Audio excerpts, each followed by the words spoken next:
Garrett, let's go back down south and rapid fire a few of these. We have some, I guess, more under the radar SEC names, especially when you compare it to the Lane Kiffin saga. Kentucky hired Will Stein, Oregon's offensive coordinator. You and I talked about the portal class he put together a few weeks ago. Go back and watch that video. If you're a Kentucky fan, you're going to be really excited about what he's doing. This work speaks for itself when he was Oregon's offensive coordinator, right? They had some electric offenses. If you can get some quarterback talent down there, look out. Florida, once it seemed like they were out on Lane Kiffin, they kind of zeroed in on Jon Sumrall from Tulane. Very interesting backstory there when you think about the context of that program. Alex Golesh at Auburn coming up from South Florida after a huge season there. And then Ryan Silverfield coming over from Memphis to be Arkansas's head coach after beating the Hogs this year on the field. So all four of those guys, none of them have Power Four head coaching experience. In the case of Will Stein, no head coaching experience in college football. If you had to buy stock, and we can kind of break these guys down one by one, kind of rapid fire them here soon, but I'm going to put you on the spot and tell you have to buy stock in one of those guys. Who are you picking?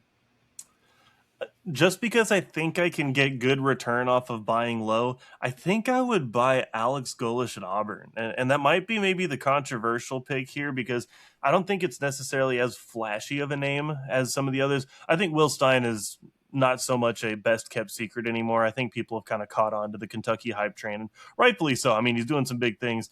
His offenses, I wrote this down, 2nd, 17th, and 12th in scoring offense under him. Had a couple guys make a Heisman ceremony, so that's kind of nice. But I think he's going to have things rolling in Kentucky. But I think if you're just going to tell me like futures and like where are people maybe not super optimistic right now, let's go down to Auburn for a second. Auburn, I think, I've thought this for a long time. I still think it's true. Probably the toughest job in the country. Your permanent rivals, like your historic rivals that your fan base has to watch you play every year, that's Alabama and it's Georgia. That sucks. That I'm sorry, there's just no other way around it. You picked like two of the best teams, and up until extremely recently, like two of the best coaches in the whole country. Bama might be cracking a little bit. Maybe there's a chance to go in and like kind of build up some momentum if you're Alex Golesh and kind of build some stuff. And the thing that makes me believe he can do it is with a team like South Florida, who, again, no offense to the Bulls, but they're not going to have the same talent level that a lot of these Power 5 teams are going to end up with, or Power 4 teams are going to end up with. They've been stronger the last few years. They knocked off Florida last year. Not a very good Florida team, but they beat them.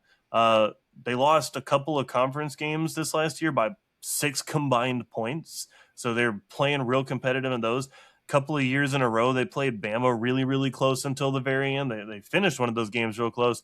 And, of course, the other one kind of got out of hand towards the end. Bama ran up the score just a little bit. But they played teams at a high level that, kind of play at this level, and they had jumped up to meet them. You give me some of Auburn's like ability to pull talent, some of Auburn's like, SEC roster and all that stuff. And you tell me you get to go get a chip on your shoulder team like that. And you get Alex Golesh in there to kind of just like fire them up. I think this could be like a sneaky good hire where, maybe the first couple of years, we're not talking about a playoff team, but we're talking about a team that, is making a bowl game. Maybe a team that is, going out and getting into a good bowl game, maybe a Florida bowl game even. But I don't know. I think he could be really good here. Not as big on the Summerall or Silverfield hires at Florida or Arkansas. Not as big on those. So I really like Golesh in this situation. I think he's going to do a good job at Auburn. Yeah, I think especially year one, he has a good chance bringing up Byron Brown, right? And making sure that he is going to hit the ground running. That's going to be really important. I think Auburn fans in general are just going to be thrilled to have competent quarterback play no matter what system they're running. I'm buying stock in Will Stein. We've talked enough about him on this show. I think that, maybe it's not a ton of wins in year one, but he's putting together an awesome portal class. Kentucky's a place you can win, man. And it's really sad how Stoops just kind of burned that program to the ground on his way out, in spite of having really good players that were competitive and making games really interesting, even when the team as a whole wasn't very good and the coaching staff was not putting them in good position. So I'm buying all the Will Stein stock. I'll tell you who I'm selling though, Garrett. Ryan Silverfield at Arkansas. Arkansas is a team that I think should have waited another year to not be just this far down the pecking order. I know it was Yeah. rough with Sam Pittman. I know. It was so bad.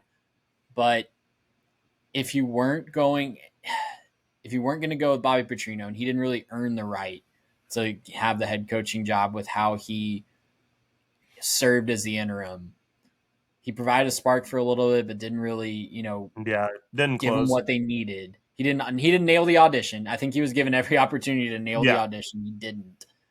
I think You they go and get wanted to Ryan. hire him.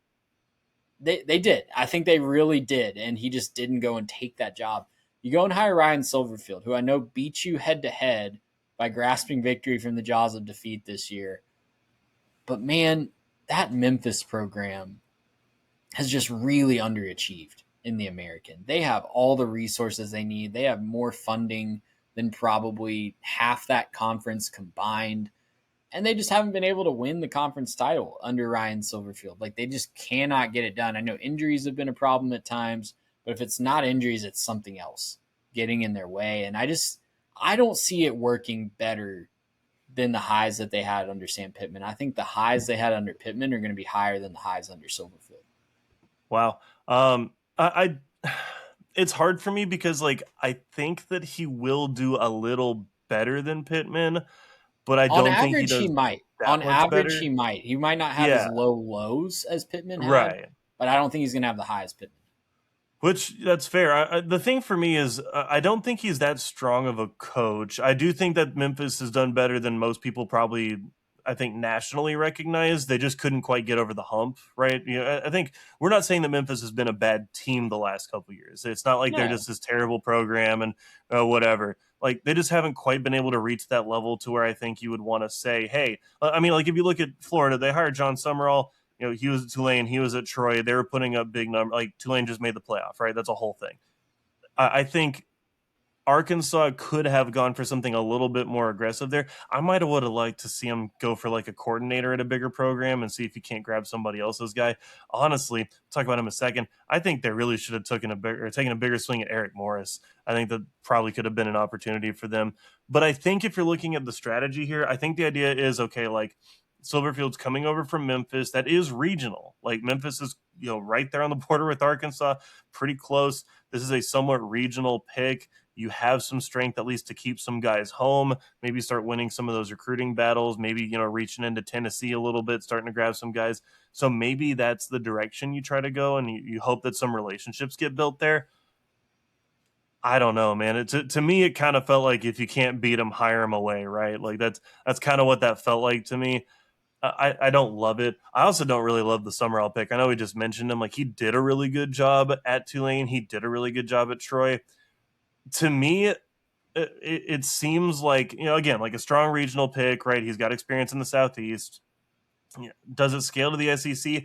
It kind of feels like we're doing the same thing we did with Billy Napier, and I don't want to be that guy. Like, I don't want the Florida fans to come and hate me, but like, can't we see in a couple of years how this will be the Scooby-Doo meme where we run over to Jon Sumrall and we say, all right, now let's see who was behind this the whole time, and we rip off the mask, and then it's Billy Napier, because like it's a couple of guys who did really well at G5 teams in the Southeast.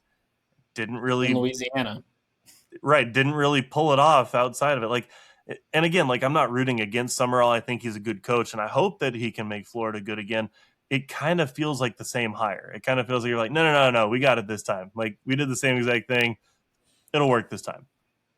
By all accounts, Summerall nailed his interviews, and I think that Auburn was really disappointed that they didn't get Jon Sumrall until they hired Golesh. I think Golesh was Sure. a really good hire for them. But yeah, it's hard to look at it and say, yeah, we're not just starting this cycle over again. He very well could be the next awesome hire for Florida, but that's a program that's Yep. really been searching for their next Urban Meyer and has struck out way more often than it feels like they've gotten close over the last 10 years. So I'm interested to see. I think that there's a possibility Yep. that he could recruit really well. He's going to have talent, of course. And I think that from an intangible standpoint, Summerall seems way more competent than Billy Napier of just not starting from behind because you know your coach is going to screw something up. But will he have the chops to manage a big time program like that? I don't know. It remains to be seen. I do know that American John or Fire John Chance don't have quite the same ring as Sunbelt Billy or Fire Billy, but Yeah, we'll Sunbelt cross Billy that was really bridge when we get catchy. there. Yeah. Well, let's American go. John feels like a weird superhero name or something. It's like, Yeah, hey, here comes American John to save the day. Yeah, it's I don't know. It doesn't quite ring the same as Sunbelt Billy, who feels like a WWE star. third rate comic book for sure.